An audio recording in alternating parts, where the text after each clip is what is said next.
పరిశుద్ధమైనటువంటి నామానికి స్తుతులు స్తోత్రాలు చెల్లించుకుంటూ కూడి వచ్చినటువంటి మీ అందరికీ కూడా ప్రభు అయిన యేసుక్రీస్తు వారి యొక్క నామములో నా కుటుంబం తరపున, నా పరిచర్య తరపున, నా వ్యక్తిగతంగా కూడా మీ అందరికీ కూడా ప్రభు అయిన యేసుక్రీస్తు వారి యొక్క నామములో పేరు పేరున నా యొక్క శుభాభి వందనాలు నేను తెలియజేస్తున్నానమ్మా.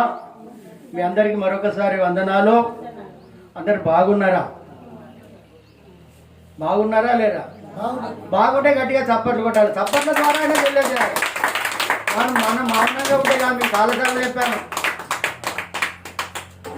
మనము ఇక్కడ ఎందుకు వచ్చామనంటే మన బాధలు మర్చిపోనికి, మన శ్రమలు, మన రోగాలన్నీ, మన కష్టాలన్నీ ఊరికే ఖాళీగా కూర్చుంటే పోవమ్మ. ఏదో వస్తున్నాం పోతున్నాం అనేది కాదు. నీ హృదయం తెరవాలి, చప్పట్ల ద్వారా తెలియజేయాలి. ప్రైజులాడు చెప్పినప్పుడు పైకి చేతులు లేపాలి. హల్లెలూయా చెప్పినప్పుడు పైకి చేతులు లేపాలి. చేతులు లేపకపోతే నీకు ఆశీర్వాదాలు ఎక్కడ అవుతాయండి? పైనుంచే కదా మనకు వచ్చేటి, కింద నుంచా? చేతులు ముడుచుకొని చేతులే పైకి లేస్తాడు, పెదాలు కూడా బయటికి. ఇక ఏసైనా ఏం కనపడతారు మీరు? అలాంటి వాళ్ళు ఇంటికాడ ఉంటే సరిపోతుంది కదా. ఇక్కడ నోరారా పిలవాలి ఆయనను. ఇంటికాడ పిలవలేము, చాలాసార్లు చెప్పాను మీకు.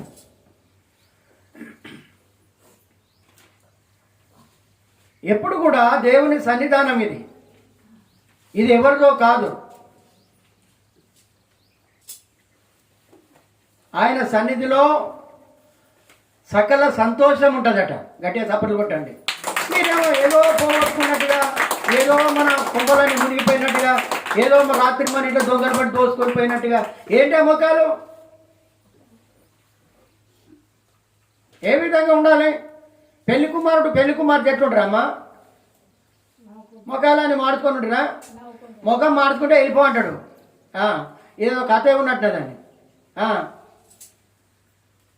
ఆయన చూడాలి మనల్ని. ఎట్లా చూడాలి? మన ముఖం ఎట్లుండాలి? మన ముఖం మంచిగా ఉండాలని ఆయన నలగొట్టుకున్నాడు. ఆయన ఎప్పుడు కూడా ఆయన సన్నిధానంలో నిర్లక్ష్యంగా ఉండకండి. నిద్రపోతానం అనగా, సోమరితనం అనగా ఎప్పుడు కూడా మనం ఆ రకంగా దేవుని సన్నిధానంలో ఉండడానికి వీల్లేదు. వీలైనంత వరకు, మన శక్తి ఉన్నంత వరకు, మన బలం ఉన్నంత వరకు, మన సర్వస్వం ఆయనే.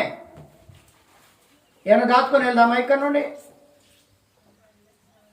నువ్వెంత చప్పలు కొడతావు అంత రోగాలు పోతాయి, అన్ని సమస్యలు పోతాయి, అన్ని కష్టాలు పోతాయి, అన్ని బాధలు పోతాయి. ఎప్పుడు కూడా మనము అర్థం చేసుకోనికి ప్రయత్నం చేయాలి. ఇది దేవుని సన్నిధి అని ఎప్పుడు కూడా మనము మర్చిపోకూడదు. మంచిది. దేవుని పరిశుద్ధ లేఖనాలలో నుండి ఒక మాట చూసుకుందాం. ప్రసంగి గ్రంథం 11వ అధ్యాయం. సొలొమోను రాసినటువంటి జ్ఞాన గ్రంథంలోకి వెళ్ళి, జ్ఞాని అయినటువంటి సొలొమోను రాసినటువంటి ప్రసంగి గ్రంథం 11వ అధ్యాయం మొదటి వచనాన్ని మనం ధ్యానించుకుందాం. నీ ఆహారమును నీళ్ళ మీద వేయుము, చాలా దినములు అయిన తర్వాత. హల్లెలూయా. ఈ మాట ఎంతమంది విన్నారు? చెప్పగలుగుతారా? వినాలి. అందుకే మన మనసును ఎక్కడికి వెళ్ళనీయకూడదు. ఇది దేవుని సన్నిధానం. దేవుని మాటలు విననీకే మనం వచ్చాం ఇక్కడికి. నీ ఆహారమును నీళ్ళ మీద వేయుము. హల్లెలూయా. అంటే నీ హృదయంలో వాక్యం కనుక ఈరోజు ఉంటే, ఈరోజు విన్నటువంటి వాక్యం వింటే, చాలా దినములైన తర్వాత చాలా దినములైన తర్వాత ఆ వాక్యం మనకు గుర్తుకొస్తుంది. గట్టిగా చప్పట్లు కొట్టండి. ఇంకొక మాట చెప్తా, బయట ఉన్న అన్నం ఖరాబ్ అవుతుంది, అదే నీళ్ళల్లో ఉంటే కొన్ని రోజుల వరకు ఉంటుంది. మీరు గమనించండి, ఖరాబ్ కాకుండా ఉంటుంది. దాన్ని బట్టి ఈ కాలంలో ఫ్రిడ్జ్లు తయారు చేశారు. అందుకే ఇక్కడ అంటున్నాడు, ఇక్కడ నీ ఆహారము నీళ్ళ మీద వేయుము, చాలా దినములైన తర్వాత అది నీకు కనబడుతుంది, నీకే కనబడుతుంది అది. అందుకే ఇక్కడ మాట్లాడుతున్నాడు. ఇంకొక మాటలు ఏమంటున్నాడు 3వ వచనములో, మేఘములు వర్షంతో నిండి ఉండగా, మేఘములు వర్షముతో నిండి ఉండగా అవి భూమి మీద దాని పోయెను. హల్లెలూయా. మేఘాలట, మేఘం అంటే ఏంటమ్మా తెలుసా? మేఘాలు అంటే తెలుసా? ఎవరు తెలియనట్టే ఉండాలి. మేఘాలు తెలుస్తలేవు మనకు. మేఘాలు మనం తెలియనట్టే ఉంటున్నాం. మేఘం అంటే వర్షించేటువంటి మేఘాలు. హల్లెలూయా. వాటిని మనం మబ్బులు అంటాం ఒక రకంగా. ఇక్కడ అంటున్నాడు, ఇక్కడ మేఘములు వర్షముతో నిండి ఉంటాయి. వర్షం వచ్చేటువంటి మేఘం మనందరికీ తెలుసు. ఇంకా కొద్దిసేపట్లో వర్షం పడుతుందనగా బయట నుంచి చూసి మనం ఏం చేస్తాం, వర్షం వచ్చేటట్టున్నదని మనం బయలుదేరి వెళ్ళిపోతాం నడవకుండా.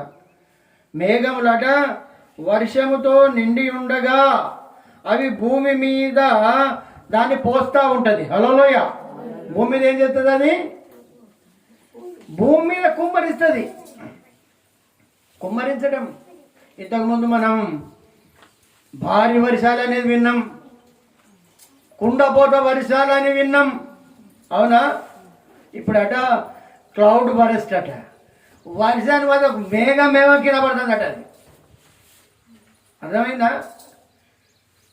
క్లౌడ్ బరస్ట్ అంటారు దాన్ని. నాకు కూడా తెలియదు, నేను మొన్న విన్నది. మేఘమే కుమ్మరించబడుతుందట. మానవుల తప్పిదాలు చేయబట్టి, మన పొరపాట్లు చేయబట్టి. ఎప్పుడైనా అట్లా కుమ్మరించబడ్డదా? అట్లా కుమ్మరించబడి కొన్ని ఊర్లు, జిల్లాలు కొట్టుకపోయినాయి. అందుకే ఇక్కడ అంటున్నాడు, కుమ్మరించబడాలి భూమి మీద, దాన్ని పోయును.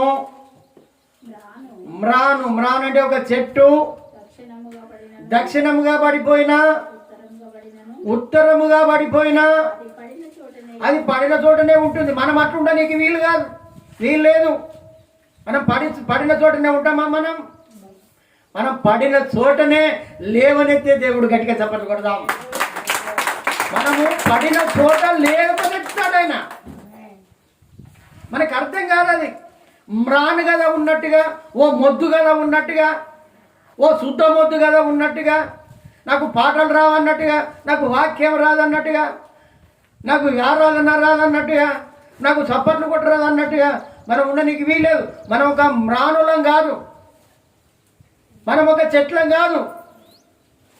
అందుకే ఇక్కడ అంటున్నాడు, ఇక్కడ మ్రాను అంటే ఒక చెట్టు దక్షిణముగా పడినా కానీ ఉత్తరముగా పడినా కానీ అది పడిన చోటనే ఉంటుందని మాట్లాడుతున్నాడు భక్తుడు ఇక్కడ. హల్లెలూయా. అది అట్లే ఉంటుంది. మరి మన వాళ్ళ ఉండవారం కాదు కదా.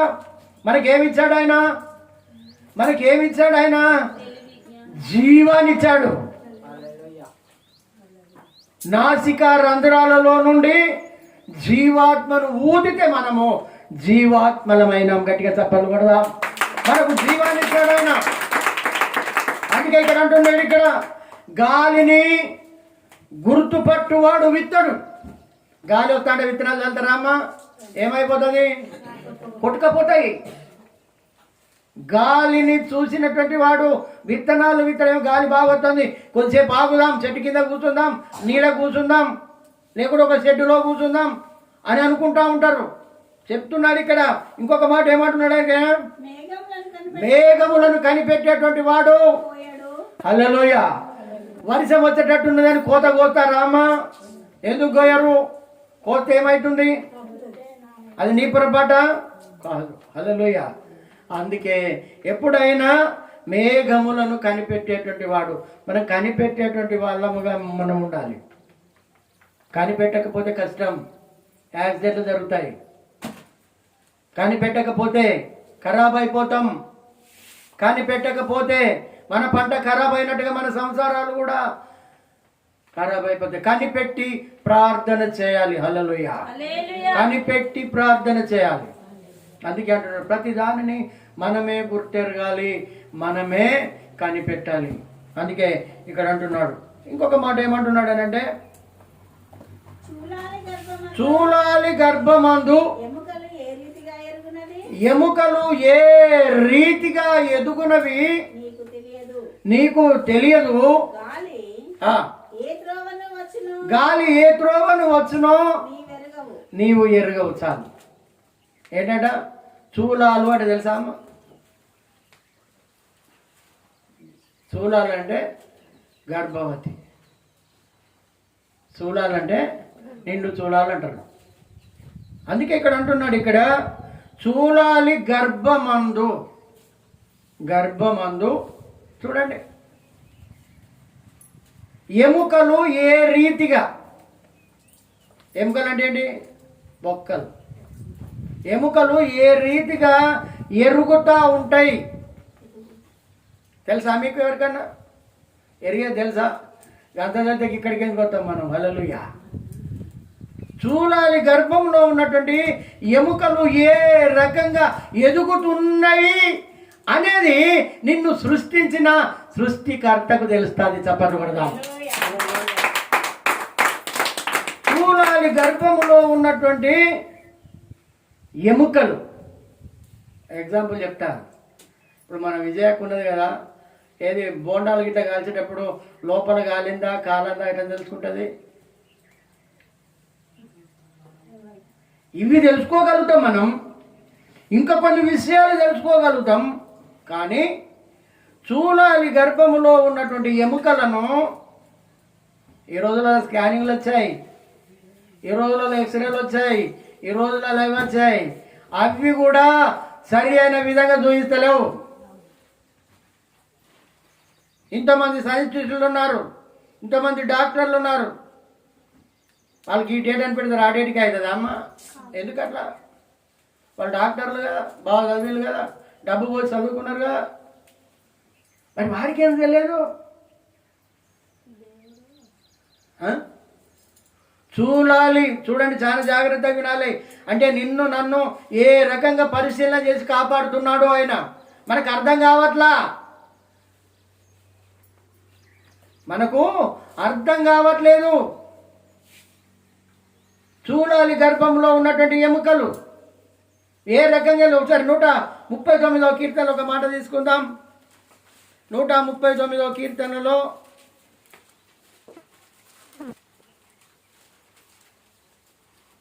15వ వచనం. 139:15. నేను రహస్యమందు పుట్టిన నాడు భూమి యొక్క అగాధ స్థలములలో విచిత్రముగా నిర్మించబడిన నాడు నాకు కలిగిన ఎముకలను హల్లెలూయా చెప్పని కొడదాం. హల్లెలూయా. ఏది మరుగు లేదు ఆయనకు, అన్ని తెలుసు ఆయనకు. మనం దాచుకున్నది తెలుసు, నువ్వు ఇవ్వని తెలుసు, నువ్వు ఇచ్చేది తెలుసు ఆయనకు. నువ్వు ఏ రకంగా ఉండేది కూడా ఆయనకు తెలుసు. తెలియదని ఎప్పుడు అనుకోనికి వీల్లేదు. అందుకే అంటున్నాడు, ఏమంటున్నాడు అంటే మంచి మాట ఇది, నేను రహస్యమందు పుట్టినన్నాడు. మనిషి ఎక్కడ పుడతాడండి? రహస్యం. మన బ్రతికే రహస్యం అండి. రహస్యం. ఎప్పుడు పుట్టేది, ఎన్నడు పుట్టేది, ఏ సమయంలో పుట్టేది ఎవరికి తెలియదు. రహస్యం.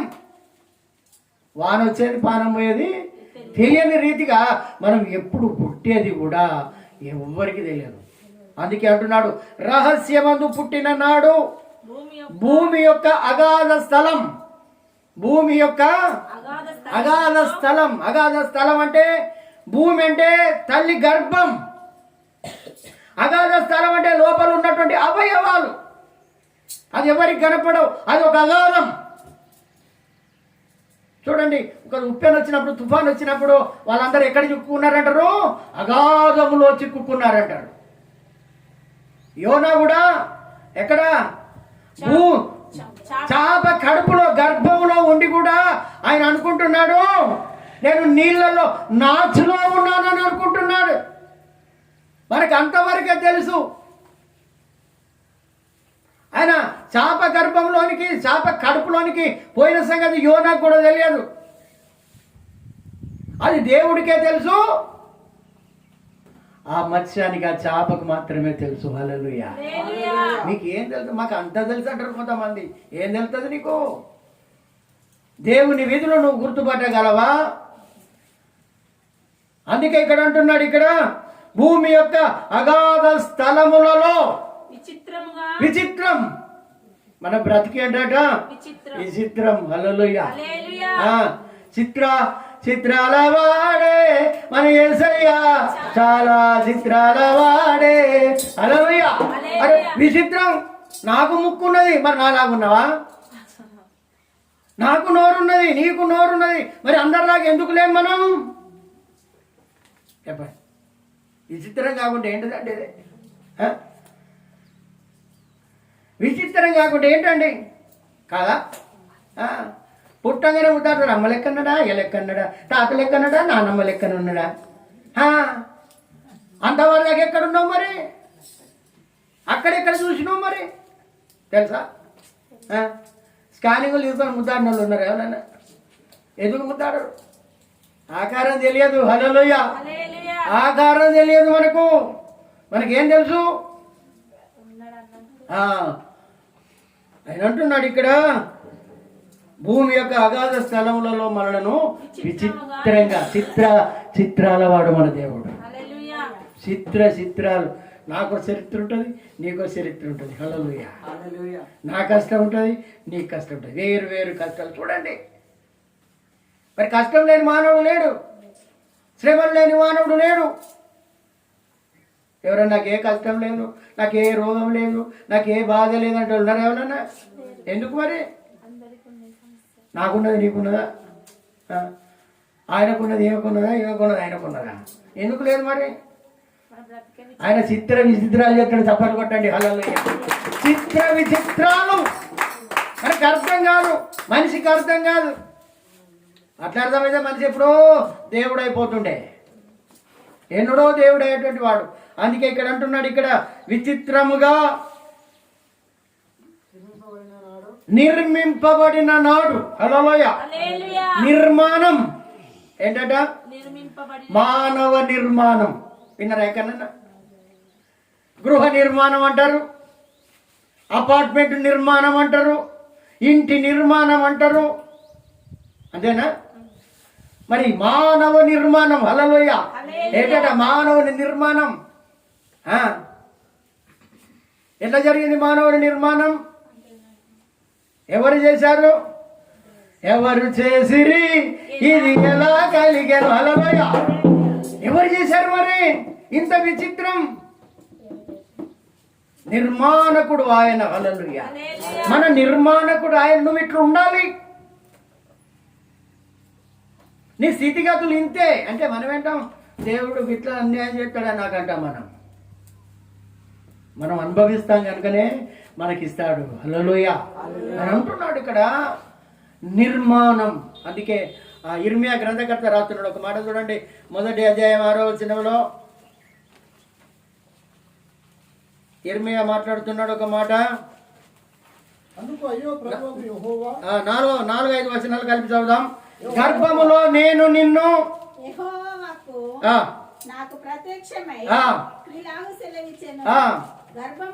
గర్భములో నేను నిన్ను ఏంటట? ఎవరు? నేనంటే నువ్వా? మీ అయ్యా, మీ తాత, మీ అవ్వ? ఎవ్వరు కాదు, ఎవ్వరు కూడా కాదు. హల్లెలూయా.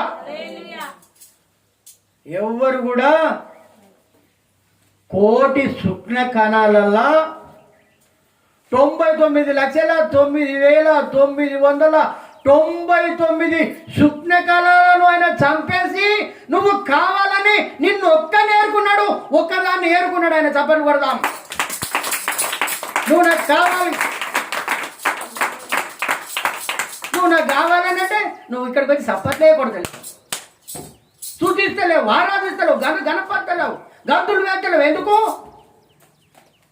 ఇంకేమిస్తావు? ఎవరికి ఏమిస్తావు? దేవునికి ఏమంటున్నాడు ఆయన? నువ్వు కావాలి ఆయనకు. హల్లెలూయా.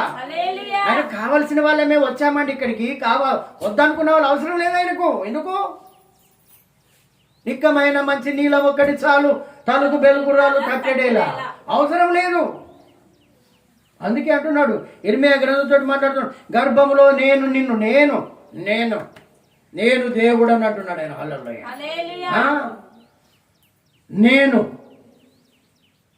నేను చేసిన, నేను సంపాదించినట్టు మనం, నా ద్వారానే జరిగిందంట. ఏది కాదు అది. నేను నిన్ను అంటే మనం, నన్ను నాకు రూపం కూడా లేనప్పుడే. హల్లెలూయా. ఏంటట రూపం అంటే ఏంటి? అద్దం కాడికి పోయి 4 సార్లు, అంతేనా? 4 సార్లు చూసుకుంటాం అద్దాలు కాడికి పోయి. పౌడర్ వేసుకోవడమే కానీ, లేకుంటే నానా రకాలుగా ఈ రూపం మనకు రూపం అందం ఇచ్చిందంటే. ఇప్పుడు అద్దం కాడికి పోయి నవ్వుకోని వాళ్ళు ఎవరో చెప్పండి, నా ముఖం గిట్లుండదు, పాడై ఉండదు అంటారా ఎవరన్నా? ఎందుకో అంటారా? మాడిపోయినట్టుంటుందా? ముఖం మార్చినట్టుంటుందా? అది నువ్వు మార్చుకుంటున్నావు, ఊసరేళ్ళు మార్చినట్టుగా. నువ్వు ఇట్లా ఈ రకంగా ఉండాలని కాదాయన. హల్లెలూయా. ఎప్పటికి నువ్వు బాబా ఏదో నీ కొంపంతా ఎవడో దోచుకొని పోయినట్టుగా ఆయన అంటున్నాడు, నేను నిన్ను చెప్పుతున్నాడు. నిన్ను అంటున్నాడు, నిన్ను రూపింపక మునుపు నీకు రూపం కూడా లేదు. నువ్వు ఒక ముద్ద కూడా కాలే. నువ్వు ఇంకా ముద్ద కూడా, నువ్వు రక్త ముద్దలో ఉన్నావు. కానీ నీ రూపాన్ని ఆయన ముందే చూశాడు. హల్లెలూయా. నీ రూపాన్ని, నా రూపాన్ని ఆయన ముందే చూశాడు ఆయన. అందుకే అంటున్నాడు ఇక్కడ, రూపింపక మునుపే నిన్ను ఎరిగాను నేను. హల్లెలూయా. అందుకే ఆయన అనాది కాల సంకల్పంలోనే ఆయన ప్రేమ చేత మనందరినీ కూడా ఏర్పాటు చేసుకున్నాడు. చప్పట్లు కొడదాం. మామూలుగా కాదు, వట్టిగానే రాలేదు ఇక్కడికి. మనం వట్టిగానే నిలబడి ఉంటలేము, ఇక్కడ కూర్చుంటలేము. మనం మాట్లాడుతున్నాడు ఆయన. ఆయన అంటున్నాడు, మనకు ఒక రూపాన్ని ఇచ్చాట. ఆయన అంటున్నాడు ఇక్కడ, నిన్ను రూపింపక మునిపే నిన్ను నేను ఎరిగాను. ఎరగడం అంటే ఏంటిది? మా ఊర్లో మా అక్క ఉన్నది, నీకు ఎరికేనా అంటాం మనం. అక్కడ మా అన్న ఉన్నాడు, ఎరికేనా? మా చెల్లి ఉన్నది, ఎరికేనా? ఇసోటి మాత్రం బాగుంటాయి, కానీ ఏసైని మాత్రం ఎరుగుతలేము. ఇంకా సంపూర్ణంగా ఎరుగుతలేము. మనం తెలియనట్టుగానే ఉంటున్నాం. ఇంకా ఏదో ఆడేటోళ్ళే ఆడని, పాడేటోళ్ళే పాడని, ఇట్లా కాదు. మనందరికీ కూడా ఇలాంటి మనసు ఇచ్చాడు ఆయన. హల్లెలూయా. అలాంటి అందం ఇచ్చాడు మనందరికీ, రూపం ఇచ్చాడు మనందరికీ. లేకపోతే ఓ చెవంకర పెట్టిండా, ముక్కొంకర పెట్టిండా, మూతి పెట్టిండా, కాలు పెట్టిండా, కీలు పెట్టిండా? అందుకే అంటున్నాడు ఆయన. హల్లెలూయా. నీకు ఏది కూడా కొరతగా ఉండకూడదని. అందుకే అంటున్నాడు ఇక్కడ, నిన్ను ఎరిగి తిని, నీవు గర్భములో నుండి. నిన్ను చూసిన తర్వాత ఎక్కడి నుండి వస్తున్నావు? గర్భములో నుండి. నువ్వు బయటికి ఇంకా రాకమునిపే. బయలుపడక మునిపే అంటే నువ్వు బయటికి రాలేదు ఇంకా. హల్లెలూయా. చప్పట్లు కొట్టండి. ప్రతిష్ఠించడం అంటే కాదు. ప్రతిష్ఠత అంటే తన 2 చేతులతో. ఏంటట? 2 చేతులు. ఇప్పుడు మనం సాధారణ ఏం చేద్దాం? ఇక తీసుకొని పెట్టా ఉంటాం మనం. ఆయన అట్లానే ఆయన 2 చేతులు ప్రతిష్ఠత చేశాడు మనలను. చేసి తల్లి గర్భంలో కదలకుండా. అర్థమవుతుందమ్మా? ఎంతమందికి అర్థమవుతుంది? చేతులు ఇవ్వండి. తల్లి గర్భములో కదలకుండా రూపాన్ని ఇవ్వడమే కాదు, ఎరగడమే కాదు, తల్లి గర్భంలో ఆయన ఏం చేశాడట? ప్రతిష్ఠించాడు ఇక్కడ. హల్లెలూయా. మొన్న ఏం ప్రతిష్ఠించిల్లమ్మా మన దగ్గర? వినాయక విగ్రహాలను ప్రతిష్ఠించిన సుశీలా సుశీలా ఎంత భక్తి శ్రద్ధలో, ఎంత భయమో. అది పోయే రోజు భక్తి ఎక్కడున్నది?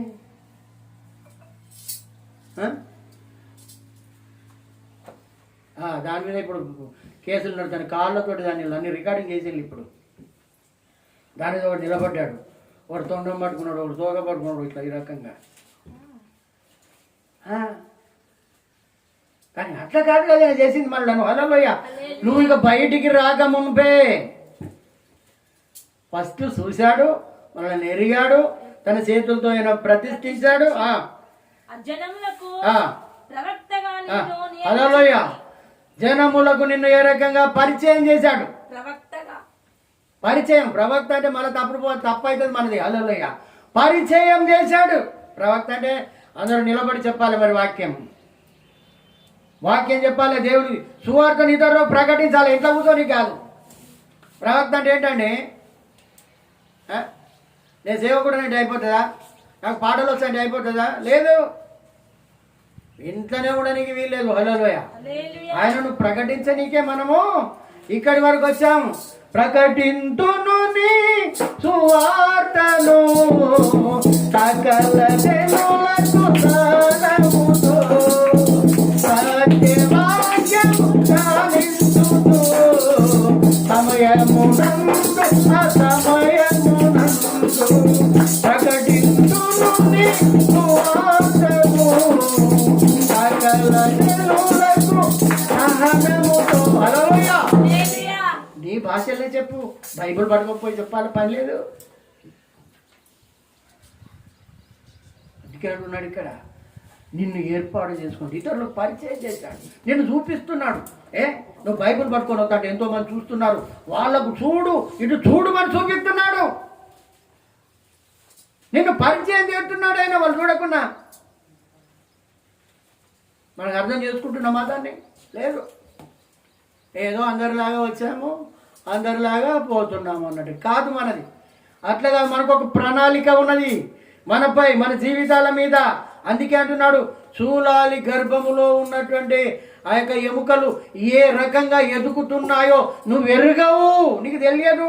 డాక్టర్లకు తెలియదు, ఇంజనీర్లకు తెలియదు, సైంటిస్టులకు తెలియదు, ఎవరి తల్లికి తెలియదు, తండ్రికి తెలియదు, బంధువులు ఎవరికైనా తెలుస్తుందమ్మా? నో, ఎవరికి తెలియదు.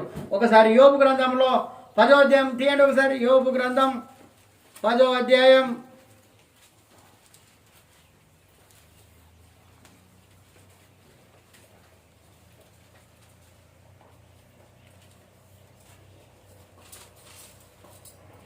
8వ వచనం, పేజ్ నెంబర్ వచ్చేసి 400. నీ హస్తములు హల్లెలూయా. ఆయన హస్తాలు ఏం చేసినాయట? మొక్కు ఎక్కడ ఉండాలనో అక్కడ ఉంచాడు, చెవులు ఎక్కడ ఉంచాడో ఉంచాడు, మనం నోరు ఎక్కడ ఉంచాలనో ఉంచాడు. అంటే ప్రతి ఒక్క అవయవాన్ని ఎక్కడ ఏ స్థానములో ఏ స్థలములో ఉంచాలో ఆయన ఉంచాడు. ఇక్కడ నోరున్న కాడ ముక్కు పెట్టి చెట్టు ఉంటుంది, ఎట్టుంటుంది? చెవులున్న కాడ ముక్కు పెట్టి చెట్టు ఉంటుంది. చెప్పండి. ఆయన అద్భుతకరుడు, ఆలోచనకర్త. ఆలోచనకర్త ఆయన మామూలుగా కాదండి.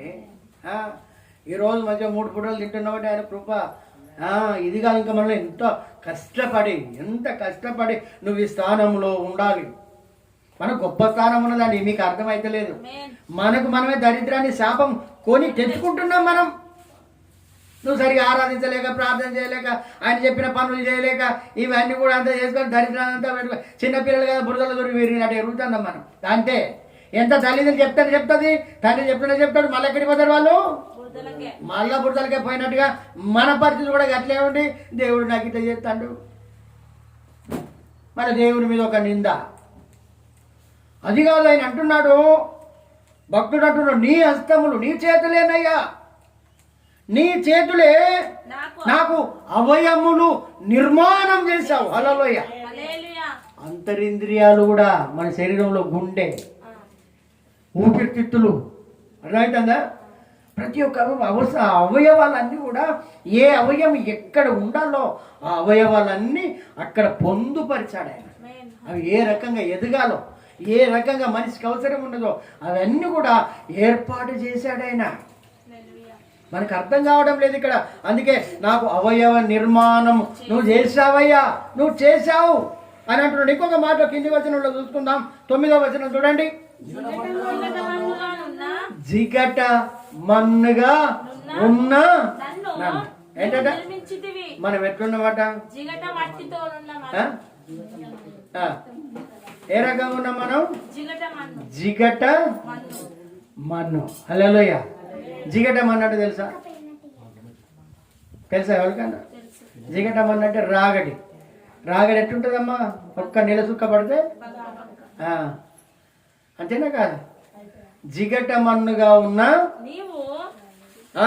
నన్ను నన్ను నీవు, అబ్బో ఆయన జిగట మన్ను కాదు. హల్లెలూయా. జిగట మన్నుగా ఉన్న నన్ను నీవు నిర్మించితివి. నీవు నిర్మాణం చేశావు. ఇప్పుడు దీన్ని ఈ రకంగా మన భాషలో కట్టడం అంటాం, కానీ అసలు యాక్చువల్గా దీన్ని నిర్మాణం అంటారు. నిర్మాణం భాషలో మనలను కూడా ఆ రకంగా ఆయన ఏం చేసిండంటే నిర్మాణం చేశాడు. హల్లెలూయా. నీకేం అన్యాయం చేయలేదు ఆయన, నువ్వే ఆయనకు అన్యాయం చేస్తున్నావు. ఆయన నిర్మాణం చేసితివి. ఆ సంగతి జ్ఞాపకము చేసుకొని. హల్లెలూయా. హల్లెలూయా. నన్ను సృష్టించిన సృష్టికర్తవయ్యా, నన్ను ఒకసారి జ్ఞాపకం చేసుకో అంటున్నాడు. అక్కడ ఏం చేసుకోమంటున్నాడు? జ్ఞాపకము చేసుకొని. మరి మన దేవుడు మర్చిపోతాడా? నువ్వు అడిగితే నువ్వు ఎప్పుడన్నా ఇంతకాలంలో నన్ను జ్ఞాపకం చేసుకున్నావా అని అడిగినవా? మనం ఎందుకు అడుగుతాం? 3 పూటల అది ఉన్నది, ఏ కష్టం లేదు, ఏ బాధ లేదు, ఏ ఇరుకు లేదు, నన్ను జ్ఞాపకం చేసుకో అయ్యా. అరే సిలువ మీద దొంగ అడిగిండండి ఆయనను, అయ్యా నీ అయ్యా నీ రాజ్యంలో నన్ను జ్ఞాపకం చేసుకో అంటున్నాడు ఆయన. హల్లెలూయా. జ్ఞాపకం ఆయన మర్చిపోయే దేవుడు కాదు, కానీ మనం అప్పుడప్పుడు ఆయన జ్ఞాపకం చేయాలి. ఎన్నడు జ్ఞాపకం చేస్తావు? నెలకొకసారా? వారమా? రోజు జ్ఞాపకం చేసుకోవాలి ఆయన. అందుకే ఇక్కడ అంటున్నాడు, జ్ఞాపకం చేసుకోయేసయ్యా దేవుడా, నన్ను జ్ఞాపకం చేసుకో, ఆ సంగతి జ్ఞాపకం చేసుకో. నువ్వు నన్ను నిర్మించావు కనుక నువ్వు జ్ఞాపకం చేసుకో, నువ్వు మర్చిపోని దేవుడవయ్యా. నీవు నన్ను మరలా మన్నుగా చేయుదువా? హల్లెలూయా. ఏమంటున్నాడు? నన్ను మరలా మనం మన్నే ఏంటట? ఏంటి మన జీవితమే, మన బ్రతికే, మన యొక్క అవయమే మొత్తము మన్ను. చాలా ఎవరినైనా అడగని చెప్పండి, వాళ్ళు చెప్తారు. మన దేహం అంతా మట్టే, ఎక్కడ రాసినా మట్టే వెళ్తుంది. నువ్వు స్నానం చేసుకొని రాసినా మళ్ళా మట్టే వెళ్తుంది అక్కడ. హల్లెలూయా. నువ్వు మన్నుగా చేయుదువా? ఒకడు పాలు పోసినట్లు. చూడండి, దీంట్లో చాలా మర్మం ఉంది. ఇక్కడ చాలా మర్మం. పాలు ఏ కలర్లో ఉంటాయి అమ్మా? పాలు పోసినట్టు. పాలు ఏమైపోతాయి? మళ్ళా పెరుగు అవుతుంది. ఏంటట? అరే నీళ్ళుగా ఉన్నాయి, మళ్ళీ దగ్గరికి ఎట్లా వచ్చింది? అంతే. హల్లెలూయా. మన బ్రతిక అంతే, అట్లా చేసిండు మనలను ఆ రకంగా చేశాడు. అక్కడ ఏమంటున్నాడు? ఇక్కడ ఒకడు పాలు పోసినట్లు నీవు నన్ను పోసిదిగా. పోసేటప్పుడు ఇట్లా పోస్తే ఇట్లా పడ్డాయి. అవి ఇట్లా పోస్తే గ్లాసులో పడ్డాయి. అంతే. జున్నుగడ్డ మళ్ళీ ఏమైనా పాలు పోయి ఏమైనాయి? జున్నుగడ్డ. హల్లెలూయా. జున్నుగడ్డలు తెలుసు కదా. పాలు జున్నుగడ్డ ఎట్లయితాయి? అవుతుంది. అంతే. మనలను అట్లా చేశాడు ఆయన. మనలను ఆ రకంగా జున్నుగడ్డగా, ఒక రక్తం పొట్టుగా ఉన్నటువంటి మనలను ఒక జున్నుగడ్డగా చేసేసాడు ఆయన. ఇంకెవరికి అర్థం కాలే? ఒక పాలు పోసినట్టుగా పోసి దాన్ని జున్నుగడ్డగా నువ్వు చేసావు. నీవు నన్ను పేరబెట్టితివి కదా. హల్లెలూయా. పేరబెట్టడం అంటే ఏంటిది చెప్పాలి, తెలిసిన భాషలో చెప్పండి. పేరబెట్టడం అంటే ఏంటిది? హల్లెలూయా. పేరబెట్టడం అంటే ఏంటిది? ఆరబెట్టాడు. హల్లెలూయా.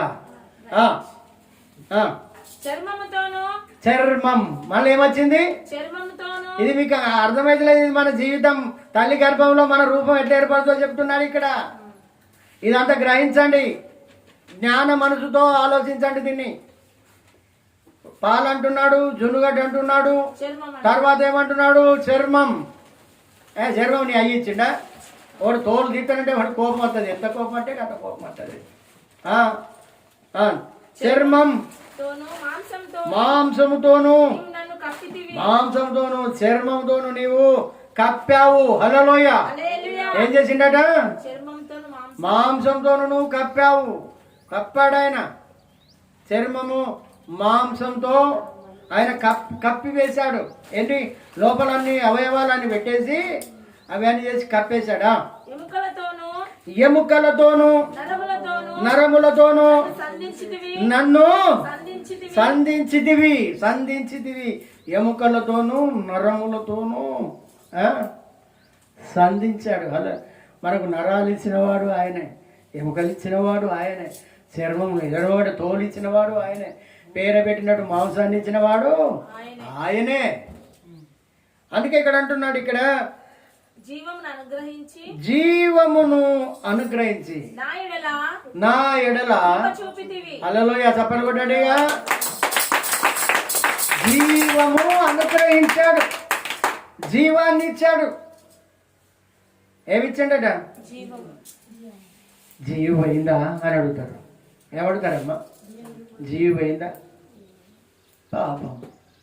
మంచోడైతే మంచోడు అంటారు, చెడ్డోడైతే బాగపోయింది అంటారు. మంచోడైతే మంచోడు అంటారు, మనల్ని ఎవరన్నా మంచోళ్ళు అంటారు. మన చుట్టపోడాడు, మన ఇంటోడు కూడా అన్నాడు. ఏంటంటే మీది కట్టి ఎడతారు అక్కడ కూర్చొని, కానీ ఎవడు మంచోళ్ళు అన్నాడు మనడు. హల్లెలూయా. ఆయన ఎంత మన గురించి ఎంత కష్టపడుతున్నాడో చూడండి. ఒక ప్రత్యేకంగా మనడు అందరినీ కావాలని ఏరి కోరు. అందుకే ఒక భక్తుడు అంటున్నాడు, ఏరి కోరుకున్నావు ప్రేమ చూపి నన్ను, పరవశించి నిన్నే మహిమపరచు నిన్ను, సర్వకృపానిధి నీవు, సర్వాధికారివి నీవు. హల్లెలూయా. ప్రేమ చూపి. అరే నిజంగా అది ఏం ప్రేమ అండి! నీ తల్లిదండ్రులు కూడా ప్రేమించారు అట్లా, నీ అన్నదమ్ములు, నీ స్నేహితులు ఎవరు కూడా ప్రేమించరు. అంత ప్రేమ, జీవాన్ని. ఇవన్నీ ఎందుకు? నువ్వేమైతావు ఆయనకు? ఏమైతాం మనం? మరి అంటారు ఎవరన్నా? దేవుని బిడ్డలు అంటే మావేనో పో, ఎన్నడో చూస్తావు పో. దేవుని బిడ్డ అయిందంటే దేవుని బిడ్డ దిగకే అంటే దిగితివి. అంతేనా? హల్లెలూయా. చూడండి ఎంత ప్రేమమయుడు మన గురించి. మనం ఏమైతాం? ఎప్పుడన్నా కనీసం ఆయనకు సాయం చేసినామా? ఎప్పుడన్నా డాడీ అన్నామా? నాన్న అన్నామా? లేదు. ఏమన్నాం మనం? ఏమంటామైనా? సృష్టికర్తవైన యెహోవా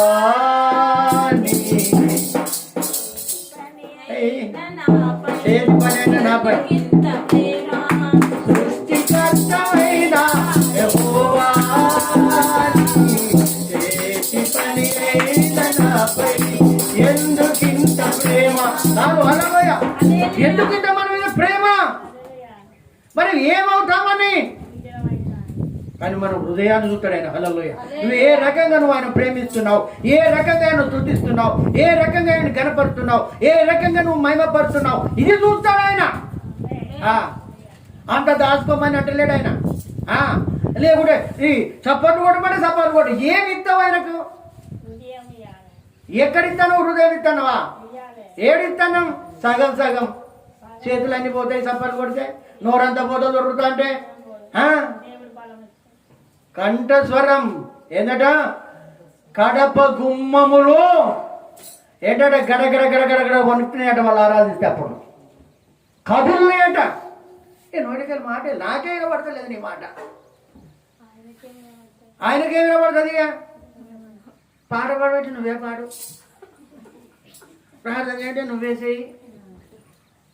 ఇంకేనా నేర్చుకుంటాం మరి మనం? నువ్వు ఆయన బిడ్డవుగా, నువ్వు ఎప్పుడు తలుచుకుంటావు ఆయనను? ఇంకా ఎన్నడూ తలుచుకుంటాం మనం? ఓ ఆట రాదు, ఓ పాట రాదు, ఓ వాయిద్యం రాదు, ఓ ఏది రాదు. ఎట్లా మరి ఎట్లా మహిమపడతావు ఆయన? హల్లెలూయా. అర్థమైందా చెప్పేది? ఏం బాధ అయితే కలుగుతలేదు కదా. హల్లెలూయా. చూడండి వాక్యం అట్లుంటుంది. దేవుని యొక్క వాక్యం ఎంత ప్రేమ చేత ఆయన, ఎంత అత్యున్నతమైనటువంటి ప్రేమ, మామూలు ప్రేమ కాదది. అందుకే ఇక్కడ మాట్లాడుతున్నాడు. ఇక్కడ ఏమంటున్నాడు? జీవమును అనుగ్రహించడం. మనం ఏమవుతామంటే ఆయనకి అనుగ్రహించడానికి మనకు నీ అయ్యే నిన్ను నమ్మడు, నువ్వే నీ తల్లిదండ్రులను నమ్మవు. నీకు ఎందుకు ఇవ్వాలైనా? నువ్వేమవుతావు? అనుగ్రహించడం అంటే ఏంటండి? అనుగ్రహించడం అంటే ఏంటి? అనుగ్రహించు ప్రభువా, నా అనుగ్రహం నీకు వచ్చును కాక అంటవా? అందుకే అంటున్నాడు ఇక్కడ, అనుగ్రహించాడు, మనకు ఇచ్చాడు, తీసుకో. ఏమైనా చేయగలవో. హల్లెలూయా. ఒక భక్తుడు అంటున్నాడు, నువ్వు ఏమైనా చేయగలవయ్యా.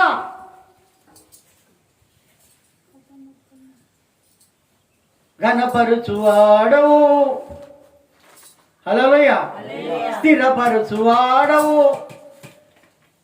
ఆయన ఏమైనా చేస్తాడు. ఆయన దాచుకుంటే ఏమైనా చేయగలడు. అందుకే ఇక్కడ అంటున్నాడు, ఇక్కడ ఏమంటున్నాడు? జీవము అనుగ్రహించి నా ఎడల ఏం చూపెట్టినట? నీ కృప ఇయ్యలేదా? కృప ఇచ్చాడా లేదా? కృప అంటే ఏంటిది? మనం పొందుకున్నాం కాబట్టి కృప ఇచ్చాడు. సభను కొట్టండి. హల్లెలూయా. కృప ఇది మామూలు కాదు, ఇది మామూలు కాదు. అందుకే ఇక్కడ అంటున్నాడు, ఏమంటున్నాడు? జీవము అనుగ్రహించి నా ఎడల కృప చూపావు. కృప చూపాడు.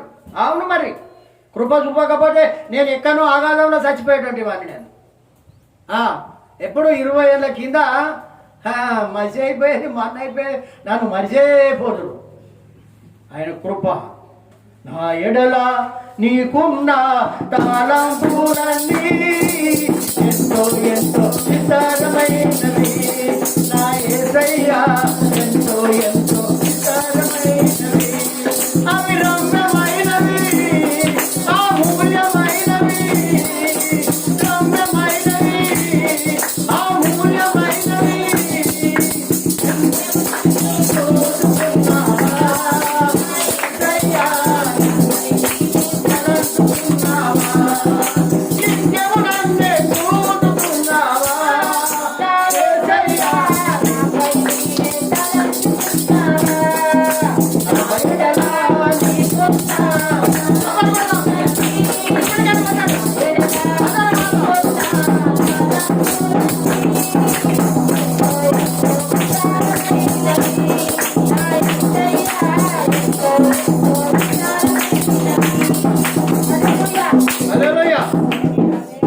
జీవము అనుగ్రహించి నా ఎడల కృప చూపితే. నిజంగానండి, ఆయన కృప లేకపోతే మనం జీవించే వాళ్ళం కాదు. ఇంకెన్ని కష్టాలు ఉండునో మనకు, ఎన్ని బాధలు ఉండవు. అందుకే అంటున్నాడు. ఇంకొక మాట చూసుకుందాం. 13వ వచనం. అయినను నా లోపాలు. ఇప్పుడు లోపాలు ఏంటట? లోపం. ఏ లోపం లేదా మనలో? అన్ని లోపాలే, అన్ని లోపాలే, అన్ని పాపాలే. నా లోపములన్నీ నీవు హల్లెలూయా. ఎక్కడ ఆలోచించరు? అబ్బా, వీడు చెడిపోయిండ్రు అంటాం మనం, వీడు నాశనం అయిపోయిండ్రు అంటాం మనం, వీడు ఖరాబ్ అయిపోయిండు అంటాం మనం. కానీ ఆయన ప్రేమ కనుక మనలో ఉంటే నిన్ను అక్కడి నుంచి లోయలోకి వెళ్ళి, అందుకే అంటున్నాడు దావీదు, జిగట గల ఊబి నుండి పైకి లేపి ఎత్తైన స్థలములో ఒక కొండపై నిలిపాడు. గట్టిగా తప్పని కొట్టండి. అవునండి, ఆయన అంటున్నాడు ఇక్కడ, మనలో లోపాలు ఉన్నా కానీ, అబ్బా ఎన్ని లోపాలు ఉన్నాయో కూడా మన దగ్గర, ఆయన కనుక మనం లెక్కపెట్టి చూస్తే అన్ని లోపాలే. బయటికి కనపడకపోవచ్చు మన లోపాలు, కానీ మన లోపాలు ఉంటాయి. మన లోపాలని చూడండి. అయినను నా లోపములను గూర్చి నీవు నీ హృదయములో ఆలోచించాడు ఆయన. హల్లెలూయా. ఎట్లా చేస్తే ఈ నా కుమారుడు బాగుపడతాడు, ఏ రకంగా చేస్తే ఈ కుమార్తె బాగుపడతాడు, ఇది ఆలోచన ఆయన. మనను నాశనమైపోతాడు, మునిగిపోతాడు, నువ్వు ముంగొస్తావు, ఈ మాటలు కాదు ఆయన అనేది. మనలను ఆ రకంగా ఏ రకంగా చేస్తే ఈ కుమారుడు మళ్ళా బయటకు వస్తాడు, నన్ను స్తుతిస్తాడు, నన్ను ఆరాధిస్తాడు, నన్ను కనపడతాడు, ఈ రకంగా. అందుకే ఇక్కడ అంటున్నాడు, నా లోపములను గురించి నీ హృదయంలో ఆలోచించింది, ఈ అభిప్రాయము నీకుండెనని నాకు తెలుసు, మనకు తెలుసు. వాళ్ళు అంటారు నేను ఎంత చేసినా నాకు ఏమీ తెలియదు దేవుడు అంటారు కొంతమంది. నువ్వు అంత చేస్తాను అని పూజిస్తాను అని నీకు ఇస్తాడు ఆయన. హల్లెలూయా. నాకేమి ఇచ్చాడు దేవుడు, నాకు ఈమను. ఇప్పుడు ఒక కారు ఇమ్మని నేను నమ్ముతా, ఇప్పుడు నౌకరీ ఇమ్మను, నన్ను పాస్ చేయమను, నువ్వు పాస్ అని ఇవన్నీ చేసినా నువ్వేందుకు అవన్నీ రికమెండేషన్ చేసి ఆయనే చేస్తాడు. నీ తెలివి కాదు, నీ ఆలోచన కాదు. అవును, అందుకే ఇక్కడ అంటున్నాడు ఇక్కడ, హల్లెలూయా. ఏంటట పాపం ఎక్కడ చేస్తారు? అందరి ముందర చేస్తారా? అందరికి కనపెట్టట. మరి అవి కూడా కనిపెడతానంటాడు. చూడండి, మరి నీ తల్లి గర్భంలో ఉన్నప్పుడు ఎముకలను ఆయన చూసిండు, ఆయన నీ కళ్ళను చూసిండు, ఆయన కళ్ళను నువ్వు చూసినావు, కానీ ఇప్పుడు తప్పించుకుంటున్నావు నువ్వు. ఆయన నిన్ను చూశాడు, అంతేనా? కొంతమంది తల్లులు పిల్లలు పాలు తాక్కుంటా మనుషులను చూస్తారు, చూసినావా? అట్లా చూసిండు ఆయన. తప్పని కొట్టండి. హల్లెలూయా. అట్లా చూస్తాను మన పాపాలు కూడా. ఇక నేను ఇంట్లోనే ఉన్నా, తాళం వేసుకున్నా, చుట్టూ 4 మూలలు కిటికీలు మూసుకున్నా, ఇక నన్ను ఎవరు చూడని అనుకోకండి. అందుకే అంటున్నాడా, నేను పాపం చేసిన ఎడలా నీవు దాన్ని కనిపెట్టుతూ నా దోషమునకు పరిహారము చేయకుందు, నేను దోష కృత్యములు చేసిన ఎడలా నాకు బాధ కలుగును, నేను నిర్దోషినై ఉండినను అతిశయపడను, అవమానముతో నిండుకొని నాకు కలిగిన బాధను నేను. మరి ఇంకేం చేస్తావు? మరి నీ బాధ నువ్వు అనుభవించకుండా ఇంకోళ్ళు అనుభవిస్తారా? నువ్వు చేసింది అంతేగా. ఎవడు తోడుకున్న బొందడా వాడే పడతాడు. చూడండి, చూడాలి గర్భంలో ఉన్న ఎముకలు ఎంతో దూరం తీసుకొచ్చినాయి మనలను. మనం అనుకుంటాం దేవుడు ఏమిటాడు, నువ్వు ఎట్లా వచ్చినావు, నువ్వు ఎట్లా పోయినావు, ఏం చేసినావు, ఏం కాదు, మొత్తం అంతా రికార్డే మనది. మరి ఎలా నడిచిపోతున్నావు, ఎడిపోతున్నావు, ఎడు చూస్తున్నావు అంతా. ఇప్పుడు దీంట్లో సెల్ ఫోన్లో ఇప్పుడు నేను మాట్లాడిన మాటలు, నేను అటు ఇటు కదిలే ఇవన్నీ కూడా భావాలు అన్నీ కూడా దీంట్లో ఎట్లా పడతాయో ప్రతి ఒక్కరికి అందరికి ప్రతి ఒక్క కెమెరా పెట్టిండు ఆయన మనకు. హల్లెలూయా. అప్పుడు మనల్ని గుర్తుపడతాడు ఆయన. అందుకే నీవే ఇవన్నీ చేసుకోవాలి అన్నీ అయినా కానీ ఆయన ప్రేమిస్తున్నాడు. హల్లెలూయా. ఆయన మనల్ని కనపడుతున్నాడు. నిజంగా కూడా నన్ను కనపరుచు వారిని నేను వాక్యం ఒడవదండి, వాక్యము ఒడవదు. అందుకే నీ యొక్క ఆహారమును నీళ్ళ మీద వేయమంటున్నాడు. నీరంటే వాక్యం. గట్టిగా తప్పలు కొట్టండి. నీరంటే వాక్యం, వాక్యమైనటువంటి దేవుడు. ఆది యందు వాక్యం ఉండెను, వాక్యము దేవుని యొద్ద ఉండెను. నీ దగ్గర లేదు, నా దగ్గర లేదు, ఎవరి దగ్గర లేదు. ఆ వాక్యమే దేవుడై ఉండెను. ఆ వాక్యమే శరీరధారి అయి మన మధ్యలో నివసించాడు. గట్టిగా తప్పలు కొడదాం. దేవుడి కొద్ది మనం దీవించిన కాక ప్రార్థన చేసుకుందాం.